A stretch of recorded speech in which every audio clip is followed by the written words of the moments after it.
મિત્રો, વર્ષ 2026ના ઓગસ્ટ મહિનામાં એક એવી ખગોળીય ઘટના બનવા જઈ રહી છે જે હજારો નહીં પરંતુ લાખો લોકોના જીવનની દિશા બદલી શકે છે. જો તમારી રાશિ મિથુન છે તો આજે જે વાત તમે સાંભળવા જઈ રહ્યા છો તે કદાચ તમારા જીવનની સૌથી મહત્વપૂર્ણ જ્યોતિષીય માહિતી સાબિત થઈ શકે છે. કારણ કે 23 ઓગસ્ટે કર્મફળના દાતા શનિદેવ એક એવા નક્ષત્રમાં પ્રવેશ કરવા જઈ રહ્યા છે જેનો સીધો સંબંધ મિથુન રાશિના સ્વામી બુધ સાથે છે.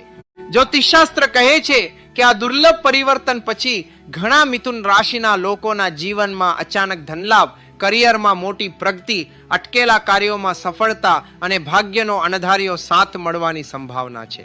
પરંતુ આ શુભ ફળ દરેક વ્યક્તિને મળવાના નથી. માત્ર તે જ લોકોને તેનો સંપૂર્ણ લાભ મળશે જે સમયસર કેટલીક મહત્વપૂર્ણ વાતો સમજી લેશે. તેથી આ વિડિયો એક પણ સેકન્ડ સ્કીપ કર્યા વગર અંત સુધી જરૂર જોતા રહેજો, કારણ કે છેલ્લે હું તમને એવી વાત જણાવીશ જે કદાચ તમારા આવનારા વર્ષોની દિશા બદલી શકે છે. વિડિયો શરૂ કરતા પહેલા જો તમે સાચા દિલથી શનિદેવમાં શ્રદ્ધા રાખતા હો તો આ વિડિયોને એક લાઈક જરૂર કરી દેજો અને કોમેન્ટમાં જય શનિદેવ જરૂર લખજો. તમારી એક કોમેન્ટ તમારા વિશ્વાસનું પ્રતીક છે. હું ભગવાનને પ્રાર્થના કરું છું કે શનિદેવની કૃપા તમારા અને તમારા પરિવાર પર હંમેશા બની રહે. હવે વાત કરીએ આ અદ્ભુત જ્યોતિષીય પરિવર્તનની. જ્યોતિષશાસ્ત્ર અનુસાર શનિદેવને કર્મના ન્યાયાધીશ માનવામાં આવે છે.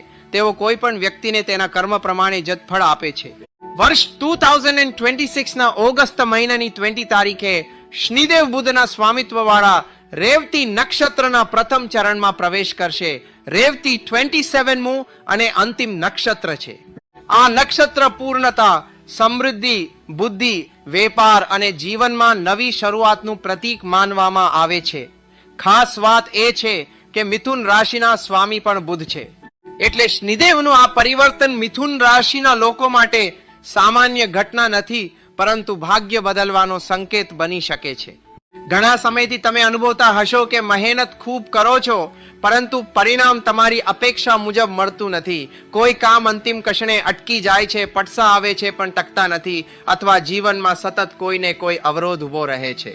જો તમારી સાથે પણ આવું થઈ રહ્યું હોય તો હવે ધીમે ધીમે પરિસ્થિતિ બદલાવાની શરૂઆત થઈ શકે છે.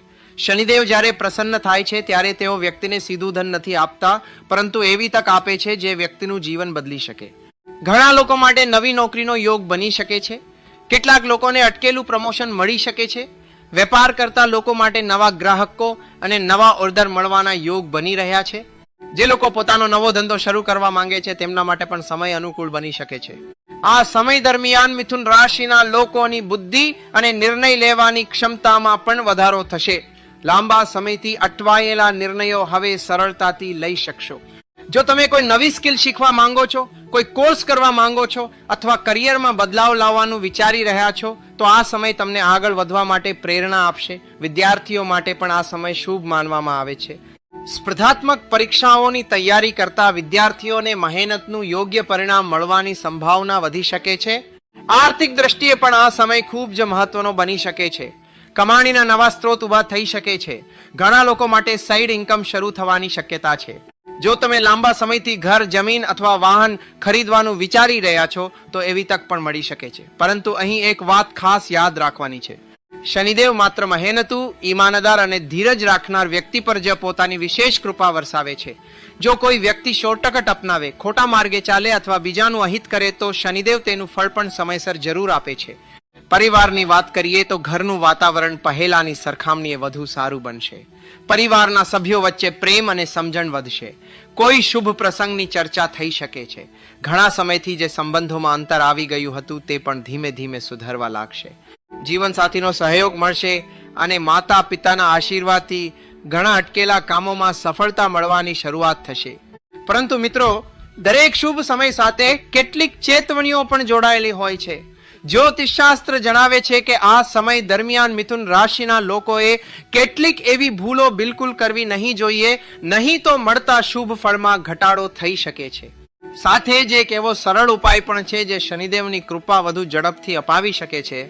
ચાલો હવે જાણીએ કે મિથુન રાશિના લોકોએ કઈ ભૂલોથી બચવું જોઈએ, કયા ક્ષેત્રમાંથી સૌથી મોટો ધનલાભ થવાની શક્યતા છે અને શનિદેવને પ્રસન્ન કરવાનો અત્યંત સરળ પરંતુ શક્તિશાળી ઉપાય કયો છે?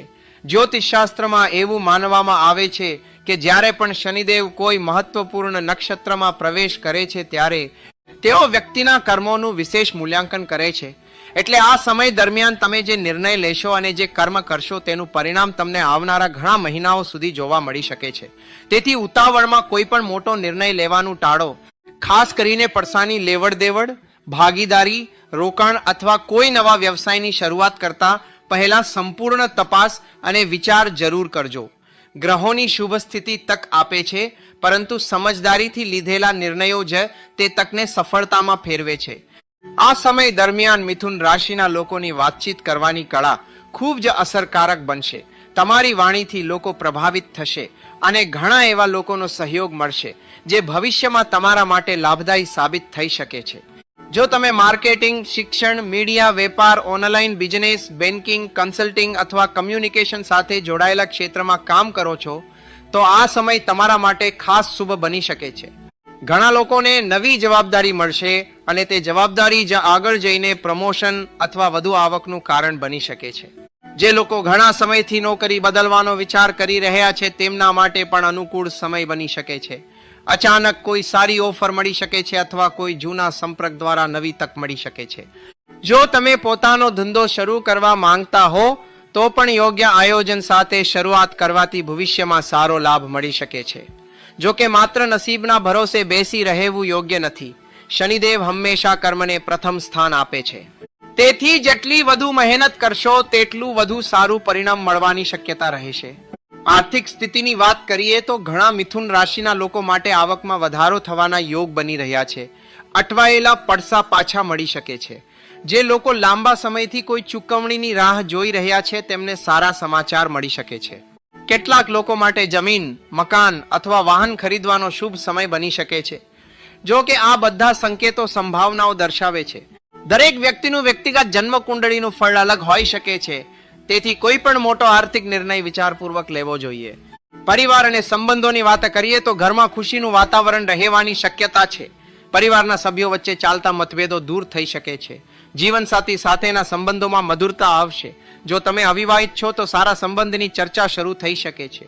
માતા પિતાનો આશીર્વાદ અને વડીલોની સલાહ તમારા માટે ખૂબ જ લાભદાયી સાબિત થશે.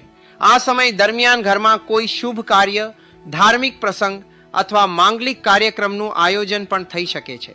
પરંતુ મિત્રો, એક બાબતનું ખાસ ધ્યાન રાખજો. શનિદેવને અહંકાર બિલકુલ પસંદ નથી. જો સફળતા મળવા લાગે તો કોઈનું અપમાન ન કરશો, ખોટું બોલવાનું ટાળશો, ગરીબ અને જરૂરિયાતમંદ લોકોની મદદ કરવાનો પ્રયત્ન કરશો અને પોતાના માતા પિતાનો આદર કરશો. આવા સારા કર્મો શનિદેવની કૃપાને વધુ મજબૂત બનાવે છે. બીજી તરફ આળસ, ક્રોધ, છેતરપિંડી અને અન્યાય જેવા કર્મોથી દૂર રહેવું ખૂબ જ જરૂરી છે. ઘણા લોકો મને પૂછે છે કે શું માત્ર રાશિફળ જોઈને જીવન બદલાઈ જાય? તેનો જવાબ છે નહીં. રાશિફળ તમને યોગ્ય સમયની જાણ કરાવે છે, પરંતુ તે સમયનો લાભ કેવી રીતે લેવો તે તમારા કર્મ, ધીરજ અને સમજદારી પર આધાર રાખે છે. જો આ શુભ સમય દરમિયાન તમે સકારાત્મક વિચાર સાથે સતત મહેનત કરશો તો જીવનમાં મોટા પરિવર્તન જોવા મળી શકે છે. પરંતુ મિત્રો, હજુ સૌથી મહત્વની વાત બાકી છે. શનિદેવના આ નક્ષત્ર પરિવર્તન દરમિયાન એક એવો સરળ અને પ્રાચીન ઉપાય પણ જણાવવામાં આવ્યો છે જેને શ્રદ્ધાથી કરવાથી શુભ ફળોમાં વધારો થઈ શકે છે. અને મિથુન રાશિના લોકો માટે કયો દિવસ સૌથી વધુ શુભ રહેશે, કયો મંત્ર લાભદાયી માનવામાં આવે છે અને કઈ એક ભૂલ આખું ભાગ્ય બગાડી શકે છે. ચાલો હવે જાણીએ આ સમગ્ર વિષયની સૌથી મહત્વપૂર્ણ વાત. ઘણા લોકો એવું વિચારે છે કે જ્યારે ગ્રહોની સ્થિતિ શુભ બને ત્યારે સફળતા આપોઆપ મળી જાય છે, પરંતુ જ્યોતિષશાસ્ત્ર એવું નથી કહેતું. જ્યોતિષ આપણને અનુકૂળ સમયની જાણ કરે છે, જ્યારે સફળતા તો આપણા કર્મ, મહેનત અને ભગવાન પ્રત્યેની શ્રદ્ધા પર આધાર રાખે છે. શનિદેવને કર્મના દેવતા કહેવામાં આવે છે. તેઓ વ્યક્તિને ક્યારેય અન્યાય કરતા નથી. જે વ્યક્તિ ઈમાનદારીથી મહેનત કરે છે, સત્યના માર્ગ પર ચાલે છે અને બીજાનું ભલું વિચારે છે, તેના જીવનમાં શનિદેવ યોગ્ય સમયે એવા બદલાવ લાવે છે કે જેની તેણે ક્યારેય કલ્પના પણ કરી ન હોય. મિથુન રાશિના લોકો માટે 20 ઓગસ્ટ 2026 પછીનો સમય નવી શરૂઆતનો સંકેત આપી રહ્યો છે. ઘણા લોકોને કરિયરમાં મોટી તક મળી શકે છે. જે લોકો લાંબા સમયથી પ્રમોશનની રાહ જોઈ રહ્યા છે તેમના માટે સારા સમાચાર આવી શકે છે. વેપારીઓને નવા ગ્રાહકો મળી શકે છે અને અટકેલા ધંધામાં ફરી ગતિ આવી શકે છે. જો તમે નોકરીની શોધમાં છો તો નવી તક મળવાની સંભાવના છે. ઘણા લોકો માટે કમાણીના એક કરતાં વધુ સ્ત્રોત ઊભા થઈ શકે છે. જે પૈસા ઘણા સમયથી અટવાયેલા હશે તે પણ પાછા મળવાના યોગ બની શકે છે. આ સમય દરમિયાન જો તમે યોગ્ય આયોજન સાથે આગળ વધશો તો ભવિષ્ય માટે મજબૂત આર્થિક પાયો તૈયાર કરી શકશો. આ સમય દરમિયાન તમારા સ્વભાવનું પણ ખૂબ મહત્વ રહેશે. શક્ય હોય ત્યાં સુધી કોઈનું દિલ દુભાવવાનું ટાળજો. ખોટું બોલવું, અન્યાય કરવો, કોઈને છેતરવું અથવા અહંકાર રાખવો, આ બધી બાબતો શનિદેવને અપ્રિય માનવામાં આવે છે. બીજી તરફ ગરીબ અને જરૂરિયાતમંદ વ્યક્તિની મદદ કરવી, માતા પિતાની સેવા કરવી, વડીલોનો આદર કરવો અને પોતાના કર્મ પ્રત્યે નિષ્ઠાવાન રહેવું, આવા સારા કર્મો શુભ ફળોમાં વધારો કરી શકે છે. જો ઉપાયની વાત કરીએ તો દર શનિવારે શક્ય હોય તો પીપળાના વૃક્ષ નીચે સરસ્વમના તેલનો દીવો પ્રગટાવો અને શ્રદ્ધાપૂર્વક શનશન શચ્ચરાય નમ મંત્રની ઓછામાં ઓછી 108 વાર જાપ કરો.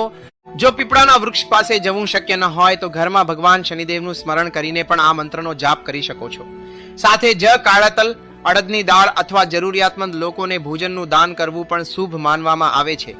યાદ રાખજો કે ઉપાય ત્યારે જ ફળ આપે છે જ્યારે તેની સાથે સારા કર્મ અને સાચી શ્રદ્ધા જોડાયેલી હોય. મિત્રો, એક વાત હંમેશા યાદ રાખજો, કોઈ પણ રાશિફળ તમારા જીવનનું નક્કી થયેલું ભવિષ્ય નથી હોતું. આ માત્ર જ્યોતિષીય સંકેતો છે જે સંભાવનાઓ દર્શાવે છે. દરેક વ્યક્તિનું ફળ તેની વ્યક્તિગત જન્મ કુંડળી, દશા, ગોચર અને કર્મો અનુસાર અલગ હોઈ શકે છે. તેથી આ માહિતીને પ્રેરણા તરીકે લો, અંધવિશ્વાસ તરીકે નહીં. જો તમે સારા કર્મ કરશો, મહેનત કરશો અને ભગવાન પર વિશ્વાસ રાખશો તો શુભ સમયનો લાભ ચોક્કસ મળી શકે છે. જો તમને આજની આ માહિતી ઉપયોગી લાગી હોય તો વિડીયોને લાઈક કરવાનું ભૂલતા નહીં અને કોમેન્ટમાં જય શનિદેવ જરૂર લખજો, જેથી મને પણ ખબર પડે કે તમે આ વિડીયો અંત સુધી જોયો છે. જો તમે અમારા ચેનલ પર નવા હો તો આવી જ્યોતિષ, રાશિફળ અને આધ્યાત્મિક માહિતી માટે ચેનલને સબસ્ક્રાઇબ કરી બેલ આઇકન દબાવી દેજો, જેથી આવનારા દરેક મહત્વપૂર્ણ વિડીયોની જાણ તમને સૌથી પહેલા મળે. ભગવાન શનિદેવ તમારી દરેક મનોકામના પૂર્ણ કરે, તમારા જીવનમાંથી દુઃખ અને અવરોધો દૂર કરે અને તમારા ઘરમાં સુખ, શાંતિ, સમૃદ્ધિ અને વૈભવનો હંમેશા વાસ રહે. જય શનિદેવ.